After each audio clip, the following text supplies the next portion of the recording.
Hola amigas, bienvenidas una vez más a mi canal. Yo soy Marta, esto es Antigona Lectora y leo autoras.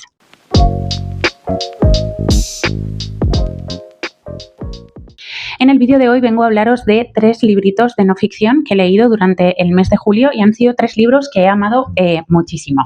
Quería que tuvieran un vídeo aparte en el canal, aparte del que hago del el resumen de lecturas o wrap up habitual de cada mes.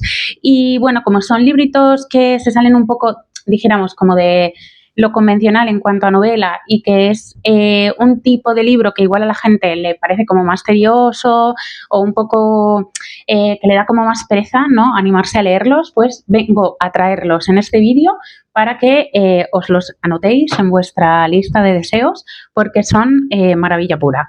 Así que nada, no me enrollo más, vamos a pasar con el primer libro, que fue el primero que terminé durante el mes de julio. Os estoy hablando de El mal de las mujeres, de Elaine Showalter. Este libro analiza la locura y la feminidad en la cultura inglesa desde 1830 a 1980. Bueno, amigas, qué maravilla. Lo edita Barlín Libros y lo traduce Elena Vivancos Peña. Ha sido un libro, bueno, trae un prólogo, perdón, que no lo he dicho, de Purificació Mascarell. Bueno, ha sonado la notificación de mi ordenador, que la tengo aquí, como sabéis, de apoyo por si hay alguna cosita que me dejo en el tintero, poder echar un vistazo a mis notas.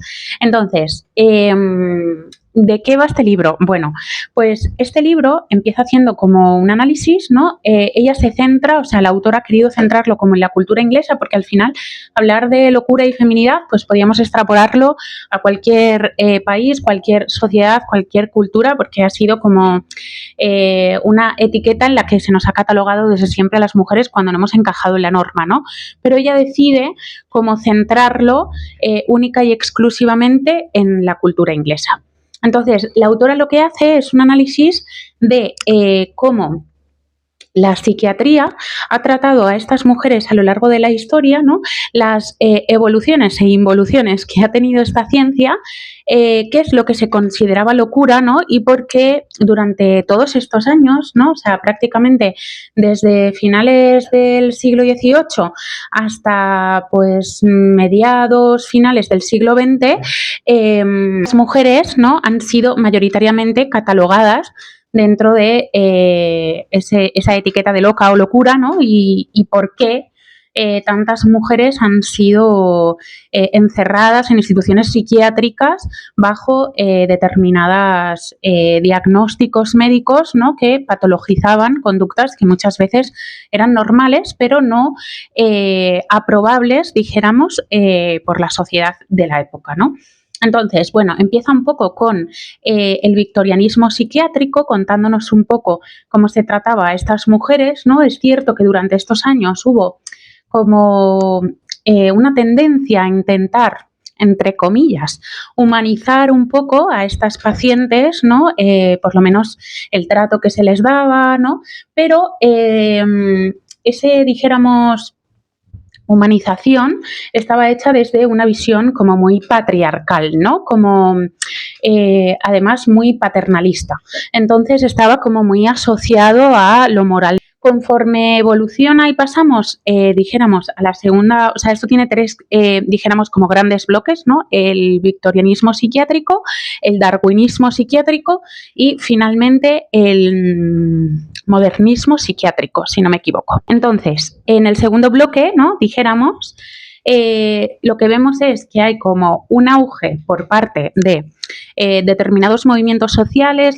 Las mujeres empiezan a ser más conscientes del momento que están viviendo, ¿no?, de cómo son sus vidas, de cuán limitadas están sus vidas, ¿no?, de las dificultades que tienen como para hacer determinadas cosas. Empieza a haber un auge a nivel social, empieza a haber varios movimientos sociales, ya no solo por parte del feminismo, sino también por parte de la clase obrera, ¿no? Y de repente todos estos logros, dijéramos, entre comillas, que se habían conseguido dentro del ámbito de la psiquiatría, lo que ocurre es que, dijéramos, hay como un retroceso, que esto es algo muy habitual, ¿no?, en los movimientos sociales, siempre que hemos ido ganando y avanzando derechos y ganando un poco el terreno, de repente llega una etapa durante unos años en los que hay un retroceso, hay una mayor restricción a nivel legislativo, ¿no? Se pierden determinadas garantías y derechos fundamentales para los y las ciudadanas y bueno, pues esto no se ve, o sea, no queda fuera, ¿no?, de lo que ocurre a nivel social y también se ve afectado. Entonces, todos esos logros que se habían conseguido, entre comillas, ¿no?, porque ya digo que esos logros de humanización a los pacientes están un poco alejados de lo que podríamos considerar como éticos o morales, ¿no?, porque se hacen siempre como desde un paternalismo y de moral como muy conservadora, ¿no? Entonces, pero bueno, sí que es cierto que se consiguieron como una serie de cambios pequeños, pero estaban.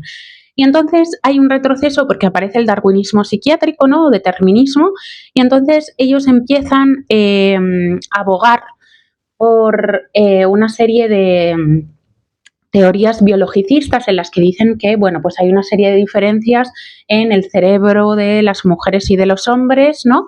Y que por eso, pues nosotras mayoritariamente estamos locas. O sea, ellas se basan en argumentos y teorías biologicistas como para apoyar y secundar estos encierros que se perpetuaban mayoritariamente a mujeres, ¿no?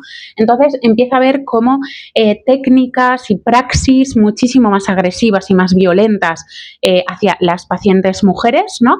Y pues las pequeñas cosas que se habían conseguido en cuanto a pues no atar igual a las pacientes a la cama o no aplicar determinadas cosas como pueden ser pues las técnicas o las prácticas que se llevaban a cabo con electroshock y demás, empiezan a aplicarse de manera cotidiana en los centros e instituciones psiquiátricos.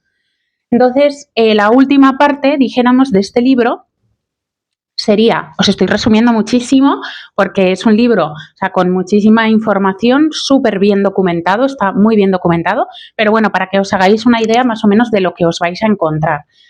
Porque si no, o sea, podría estar aquí hablando única y exclusivamente de lo que encontráis en este libro, ¿no? Por último, en la última parte que sería el modernismo psiquiátrico, bueno, pues el modernismo psiquiátrico empezó como algo muy bien, ¿no? Porque se empiezan a cuestionar determinadas cosas que hasta la fecha no se habían cuestionado. El problema es que luego pues se les va un poco la olla, en el sentido de que pues empiezan a decir, ¿no?, que al final todas las patologías de salud mental son como un invento y que en realidad, ¿no?, pues no existe como la locura. Un poco resumiéndolo, ¿no?, sería esto. Entonces, claro, pues obviamente las cosas que empiezan a cuestionar, ¿no?, como que igual, pues no todo lo que se ha patologizado es patológico, está muy bien, ¿no?, pero tampoco se puede obviar de que al final, o sea, es real que hay personas que tienen determinadas patologías de salud mental, ¿no? Porque, bueno, si al final invisibilizamos esto, estamos invisibilizando ya no solo a la persona que lo sufre, ¿no?, sino también obviando una realidad que es peligrosa, ¿no?, para las personas que están a su alrededor y también para la propia paciente. Entonces, bueno, os lo he resumido muchísimo, pero estos serían más o menos como los tres bloques centrales o principales en los que va analizando esta evolución de la institución y de la psiquiatría, ¿no?, o sea, de las instituciones psiquiátricas y de la psiquiatría, y también pues esto lo va enlazando, ¿no?, en cómo de algún modo esto afectaba directamente a las mujeres, ¿no? Como hay, por ejemplo, pues en el victorianismo psiquiátrico hay un auge como de la conocida mujer loca, ¿no?, que muchas veces pues eran mujeres que pues bueno, acababan, imagínate, ¿no?, pues la depresión posparto, que a día de hoy sí que tenemos ese nombre, pero en aquel momento no, mujeres que igual pues estaban cansadas de vivir en sus casas con un hastío tremendo, ¿no? Y claro, pues la forma fácil, porque al final son mujeres que están cuestionando determinadas instituciones, como puede ser la institución matrimonial y todo lo que recae en ellas cuando se casan o tienen hijos y son madres, ¿no? Como sus vidas se ven limitadas simplemente a criar y vivir en unas casas que pues las que no pueden hacer absolutamente nada más que dedicarse a los cuidados, como todo esto empieza a cuestionar un poco el relato universal, hegemónico del ángel del hogar y de repente pues hay un auge, ¿no?, de estas mujeres que eran encerradas por sus maridos porque, bueno, pues de repente pues decían que no estaban bien o que estaban histéricas, ¿no? Luego, cuando empieza a haber un auge como de determinados movimientos sociales, las mujeres son conscientes de su realidad, empiezan a reivindicar todo esto, ¿no? Es como que se vuelve como mucho más estricto y mucho más violenta la praxis por parte de la psiquiatría, y luego finalmente, ¿no? Como hay ahí un intento de humanización, despatologización de las personas con salud mental, pero acaba tomando una deriva pues un poco ida de las manos, ¿no? Que acaba pues como invisibilizando determinadas patologías y diciendo que en realidad la salud, o sea, esas patologías de salud mental pues son un invento, ¿no? Os lo recomiendo muchísimo porque puede parecer como súper tedioso este libro, pero todo lo contrario, o sea, es un libro que se lee muy ágil porque o sea, yo he leído otros ensayos que me han parecido como mucho más tediosos, con muchísimas notas a pie de página, y es como que se te hace un poco denso a la hora de leer, pero la forma en la que está contada es una forma como muy cercana, se aleja completamente de los ensayos, dijéramos, más academicistas, en los que se utiliza un lenguaje algo más técnico. Es verdad que cuando hace referencia a distintas corrientes dentro de la psiquiatría, pues bueno, pues puede ser que si no te suena no sepas muy bien de qué se está hablando, ¿no? Pero dejando esto a un lado, que es algo como muy concreto y que obviamente pues tiene que referenciarlo porque es el nombre que tiene, creo que es un ensayo maravilloso porque rompe precisamente con esto, ¿no? Que es, yo creo, como lo que da más pereza a la hora de leer ensayo o de leer no ficción, que es la densidad que pueda tener el texto. Así que este es maravilloso, súper interesante, nos habla de un montón de mujeres, como por ejemplo Florence Nightingale, utiliza los diarios de Sylvia Plath, ¿no? Virginia Woolf, como para testimoniar y ejemplificar todo esto que nos va a ir narrando a lo largo de estos 3 grandes bloques, y creo que es interesantísimo. O sea, a mí me interesaba a nivel profesional, pero también me interesa a nivel personal, ¿no? Porque creo que es algo que nos afecta directamente y que muchas de nosotras hemos vivido. Y bueno, pues de verdad, una joya que hayan traducido esto, porque creo que es un tesoro, o sea, uno de esos libros que una vez lo lees se convierte en un libro de cabecera para siempre. Vale. Y el siguiente librito que vengo a hablaros, pues ya os he hecho mención en el libro de Elaine Showalter, porque el prólogo era de ella, y os estoy hablando de Como anillo al cuello, de Purificació Mascarell, que tiene una portada, al igual que la de El mal de las mujeres, de Berlín Libro, que son espectaculares. Este libro, el título completo es Como anillo al cuello, la opresión matrimonial en la literatura femenina. Este lo he terminado de leer hace muy poquito y me ha encantado. Tiene cierta relación con el libro del mal de las mujeres, porque, por ejemplo, bueno, nos habla un poco de esa figura o arquetipo, ¿no? De la loca del desván, que también aparece en el libro del mal de las mujeres, ¿no? Y cómo, bueno, pues hace un poco alusión, ¿no? A esas mujeres que se trataba de invisibilizar, que se salían de la norma, ¿no? Que rompían con el canon ideal de mujer perfecta, de feminidad, de ángel del hogar, ¿no? Y ponían en cuestionamiento todo esto. Entonces, ¿cómo se las etiquetaba de locas? Luego también, o sea, este está mucho más centrado en la institución matrimonial, ¿no? Pero sí que hay cierta relación entre ambos y creo que es como 2 libros que maridan súper bien para leerlos. Bueno, yo los he leído prácticamente en un tiempo muy corto de uno u otro y la verdad es que me ha gustado mucho. En este caso, lo que hace Purificació Mascarell es que a través de las obras de diferentes autoras que han denunciado o sea, toda la violencia, la opresión, el sometimiento que había detrás de la institución matrimonial, ¿no? En sus obras, en sus novelas. Entonces, ella nos va haciendo como un recorrido por distintas obras. Es muy interesante porque, por ejemplo, o sea, plantea como distintas temáticas. A ver si tengo por aquí el índice porque no me lo sé de memoria, ¿no? Pero, pues, por ejemplo, esto, ¿no? Habla de diferentes violencias dentro de la institución matrimonial, como puede ser, o sea, hay una comparativa maravillosa, que esto me fascinó, del matrimonio y la escritura de las mujeres, ¿no? De cómo ambas se han visto limitadas a la hora, pues, tanto de escribir como de tener otras posibilidades que no fuera el casarse. O sea, este paralelismo que hace aquí Purificació Mascarell me fascinó. Y luego, pues, habla, pues, bueno, pues de la sumisión sexual, por ejemplo, del aislamiento y el encierro, ¿no? Que aquí hablaría un poco de todo este tema de la loca del desván, de la presión familiar, de las torturas psicológicas al maltrato físico, ¿no? Y también un poco, pues, de todo el trabajo fuera y dentro del hogar, ¿no? Todo esto que se habla de la doble jornada laboral. Entonces, bueno, pues ella va a través de estos, dijéramos, subapartados dentro del libro, pues va cogiendo diferentes obras, pues como por ejemplo El papel pintado de amarillo de Charlotte Perkins Gilman, coge también Soledad de Katharina Albert, coge también Harriet de Elizabeth Jenkins, o sea, va cogiendo diferentes obras de diferentes autoras, coge también Los Pazos de Ulloa, ¿no? De Emilia Pardo Bazán. Entonces, bueno, pues va desgranando determinados apartados de estas novelas para poner en contexto por qué estas mujeres lo denunciaron, de qué forma lo hicieron, cómo lo vivían los personajes femeninos que ellas describían e inventaban dentro de estas novelas.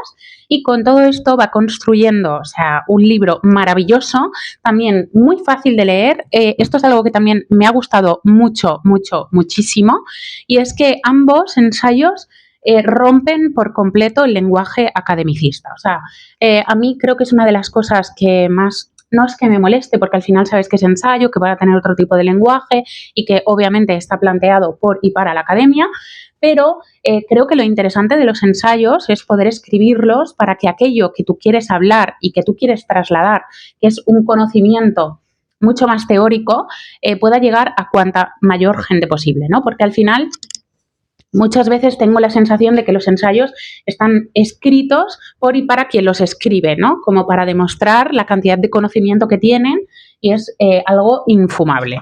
Entonces, tanto este como El mal de las mujeres, a pesar de que hay muchísima información, están súper bien documentados, son libros como que te dan para leer despacio, incluso revisarlos tiempo después, porque de un primer tirón no puedes quedarte con toda esa información en la cabeza. Creo que es muy importante el empleo del lenguaje que estas autoras hacen dentro de estos libros, porque cómo consiguen trasladar estas ideas que en un principio nacen en sus cabezas y las plantean de una forma muy sencilla, muy accesible para todo el mundo, hayas leído o no estas novelas con anterioridad o hayas leído alguna vez sobre la temática. Entonces, bueno, ha sido una delicia leer a Purificació Mascarell, y es que hubo algo, ¿no?, que a ver si lo encuentro, porque algo que a mí me impactó mucho de este libro y me gustaría leeros, que es el motivo, dijéramos, un poco del por qué ella empieza a escribir este libro, ¿no? Y, a ver, os lo voy a leer porque me pareció como brutal y creo que es muy importante, ¿no? Bueno, es un poquito largo, pero no me voy, o sea, lo voy a leer y ya, no me enrollo más. Mi abuela no disimulaba su malestar ante las hijas por las noches, cuando les ponía el camisón para acostarlas en la cama compartida. Exhausta, tras haber pasado todo el día detrás del mostrador de la carnicería familiar, atendiendo la numerosa clientela. Tras haber pastado con los brazos el relleno de longanizas y morcillas. Tras haber limpiado cada resquicio de sangre de cada cuchillo y haber estado a la vez pendiente de las tareas domésticas. Hogar y negocio en la misma casa empinada del carrer Corretgeria de Xàtiva. Mi abuela se quejaba entre dientes con una frase que a mi madre se le quedó grabada de niña. I encara em queda a mi aquesta feina, senyor, y que todavía me quede esta última tarea, señor, esta última obligación en la larga jornada, decía. Eso que faltaba todavía es que mi abuelo se le arrimara en la cama y que ella, agotada, sin más deseo que el dormir, tuviera que atender la demanda sexual del esposo. O sea, yo ya tengo la piel de gallina porque esto me parece terrible, o sea, terrorífico, cómo la mayoría de las veces esos matrimonios eran verdaderas películas de terror para estas mujeres. No me puedo imaginar lo que tuvieron que vivir, lo que tuvieron que sufrir. O sea, me parece como algo súper desgarrador, ¿no? Tener que acostarte con alguien porque hay un deber marital en el que se dice que la esposa debe satisfacer el deseo sexual del hombre, ¿no? Creo que este libro es súper potente, muy necesario y bueno, pues yo agradezco a Purificación Mascarell que lo haya escrito porque creo que necesitábamos esto. Vale, y el último librito que he leído de no ficción durante este mes de julio y que quería traer por aquí porque sé que muchas de vosotras, al igual que yo, sois fans, súper fans, estáis obsesionadas con Elena Ferrante, es Desde los márgenes de la autora Elena Ferrante. Este está editado, perdón, el libro de Purificación Mascarell está editado por Ariel Editores y este está editado por Lumen y la traducción es de Celia Filipetto. Bueno, amigas, qué maravilla ha sido esto. Este librito cambia un poco, a diferencia de los otros dos, que sí que tenían cierta relación, ¿no? Eran dos libros, pues dijéramos, de teoría feminista, con perspectiva de género, ¿no? Y este, aunque en él también encontramos determinadas reivindicaciones con mucha perspectiva de género y feminista, está más centrado como en un libro acerca de la escritura de Elena Ferrante. Esto me ha recordado un poco al libro de Desde la ventana de Carmen Martín Gaite, un poco, en ciertas cosas, ¿no? Además, ciertas cosas que ellas se preguntan y ciertas cosas que ellas se cuestionan como escritoras.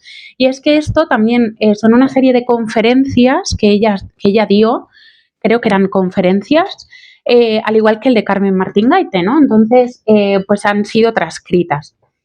Y pues empieza un poco el libro contando un poco cuáles fueron los motivos por los que ella como escritora empieza a escribir, ¿no? Que se empieza a cuestionar, cuándo sintió como esa necesidad de contar historias. Nos habla también como de la importancia de quién cuenta las historias, ¿no? Creo que hay algo muy interesante en la obra de Elena Ferrante y hay muchas cosas interesantes, ¿no? Pero una de las cosas como más interesantes detrás de esta autora es el anonimato y yo creo que, esto ha sido una decisión por parte de la autora, una decisión política, ¿no? Y además pensada y meditada. Porque cuando tú lees la saga de las dos amigas, tienes muy claro, clarísimo, que esos libros han sido escritos por una mujer, lo sabes. Y esto era algo que Carmen ya se planteaba, ¿no? En su obra, Desde la ventana, ¿no? Un poco también haciendo alusión a Virginia Woolf, qué diferencia hay entre la escritura de los hombres y de las mujeres. Y la diferencia única y exclusivamente es la vivencia que a ti te atraviesa, ¿no? Como escritora, o sea, antes de ser escritora, ¿no? Las vivencias que tú vives y lo que a ti te atraviesa, pues obviamente se viven de una forma completamente distinta, ¿no? A cuando, por ejemplo, cuando un hombre narra sobre maternidad, pues obviamente no lo va a narrar igual que la experiencia, pues por una autora, ¿no? O por una mujer que ha sido madre, ¿no? Pues hay mucha diferencia. Al igual que, pues si yo tuviera que escribir sobre maternidad, pues mi perspectiva sería completamente diferente a la de una persona que ha dado a luz. O sea que al final todas aquellas cosas que a nosotros nos atraviesan y que nosotros vivimos y vivenciamos en primera persona, cambian un poco la manera en la que las contamos, ¿no? Porque es muy distinto, igual que cuando se habla o se escribe, ¿no? Desde perspectiva de clase y no se tiene esa perspectiva de clase porque no se ha vivido, pues probablemente caerás en una serie de clichés y de tópicos que si has experimentado en carne propia no te vas a referir a ellos desde ahí, ¿no? Lo harás probablemente más desde una verdad más cercana a esa vivencia. Entonces, esto me pareció como muy interesante el que ella decidiera elegir como posicionarse en el margen para que ese foco estuviera únicamente centrado en el texto, ¿no? En su obra, en lo que ella escribe y no tanto en el personaje público de quién es. Esto es algo que, me gusta mucho de ella, me gusta mucho porque creo, como digo, que es una decisión como premeditada y que detrás hay una intención política, ¿no? Como visibilizar esos márgenes y visibilizar una serie de vivencias que a ella le atraviesan a lo largo de su vida. Entonces, aparte de esto, como de cuáles fueron los motivos que la llevó a escribir, esa diferencia entre tengo que romper con lo hegemónico, pero solamente, o sea, solamente va a ser válido si escribo como un hombre, pero al ser mujer tengo que romper con eso que es hegemónico para poder narrar mi vivencia como mujer, ¿no? Entonces, toda esa dualidad que ella va sintiendo a lo largo de los años está muy bien reflejada. Este creo que tiene como 4 partes, si no me equivoco. Lo voy a revisar en un momentito. Sí, 4 partes. La pena y la pluma, que aquí es como que habla un poquito más acerca de todo esto, ¿no? De cuáles fueron los motivos que la llevan a escribir, cuándo siente esa necesidad, desde dónde escribe, por qué cosas se cuestiona, cómo siente que al final la literatura pertenece a unos pocos, ¿no? Para quién se escribe y quién escribe, todo esto. Y luego los otros están más centrados como en los procesos de escritura de diferentes obras, ¿no? Habla mucho de La amiga estupenda, de cuáles fueron las obras que a ella le inspiraron y por qué, la diferencia que hay entre las primeras obras que ella escribe, que yo no las he leído las posteriores a la saga, ¿no? Que ahí hay una diferencia en cuanto a cómo se narra, ¿no? En el sentido, creo que las primeras obras, por lo que ella cuenta, son obras que están más centradas en una primera persona, que la mayoría de veces esa primera persona es escritora, ¿no? Y escribe un poco, o sea, nosotros no sabemos muy bien quién es esa persona porque nadie la describe. Ella escribe única y exclusivamente su vivencia, lo que ella vive.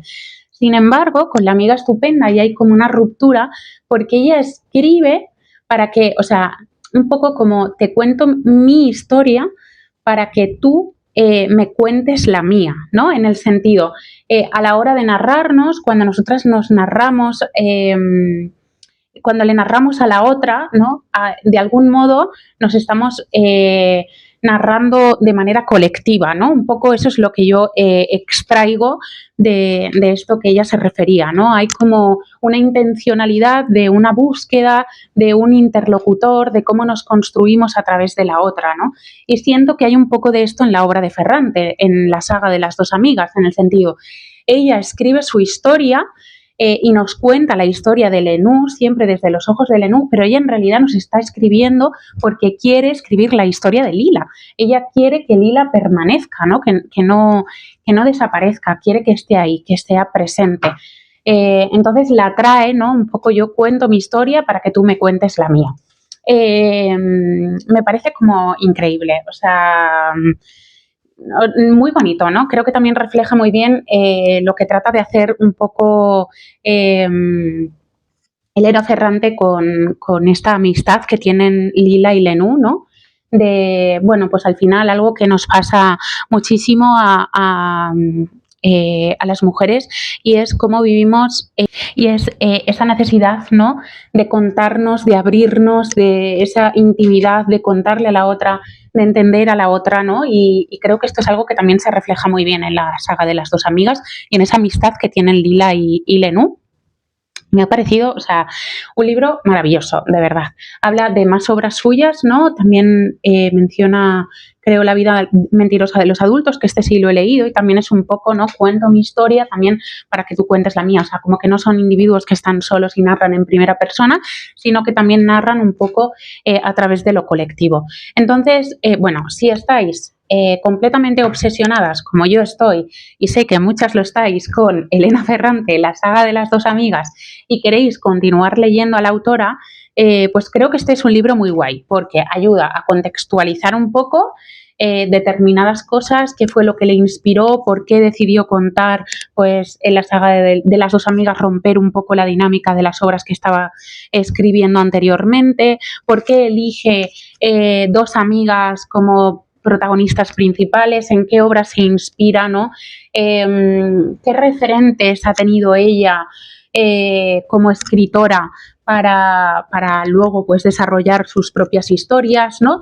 Creo que, o sea, al final todos estos textos o todos estos libritos en los que conocemos un poco más a fondo o detalladamente los procesos de escritura de aquellos escritores o escritoras que admiramos, nos permiten como conocer otras facetas, ¿no? Que igual nosotros pues podemos atisbar determinadas cosas que son importantes, ¿no? Por ejemplo, la importancia que tiene el lenguaje para Elena Ferrante, ¿no? O la importancia de querer narrar desde los márgenes, el por qué, ¿no? Entonces, cosas que nosotros nos podemos hacer una idea en el momento en el que leemos su obra, pero luego esto como que lo materializa, ¿no? Es como que decimos, ah, claro, por esto, ¿no? Y descubrimos cosas que igual pasan desapercibidas en las lecturas y otras pues que confirman un poco todos aquellos pensamientos o ideas o imaginarios que nos hemos hecho a través de los libros de estos autores. Así que nada, una delicia, un libro muy finito que se lee súper bien. Y bueno, pues este sería un vídeo cortito que he querido traeros hoy para este lunes, que espero que os guste. Contadme si habéis leído alguno de los libritos, si habéis leído algún libro de no ficción en julio o en los últimos meses, qué libro me recomendáis de no ficción que os haya encantado y que no dejéis de pensar en él y que creéis que me puede gustar. Como ya sabéis, os leo siempre en comentarios y nada. Recordaros que le deis me gusta si os ha gustado el vídeo, no olvidéis darle a la campanita para suscribiros y que YouTube os notifique cuando suba un nuevo vídeo por aquí y nos vemos la siguiente semana en un nuevo vídeo.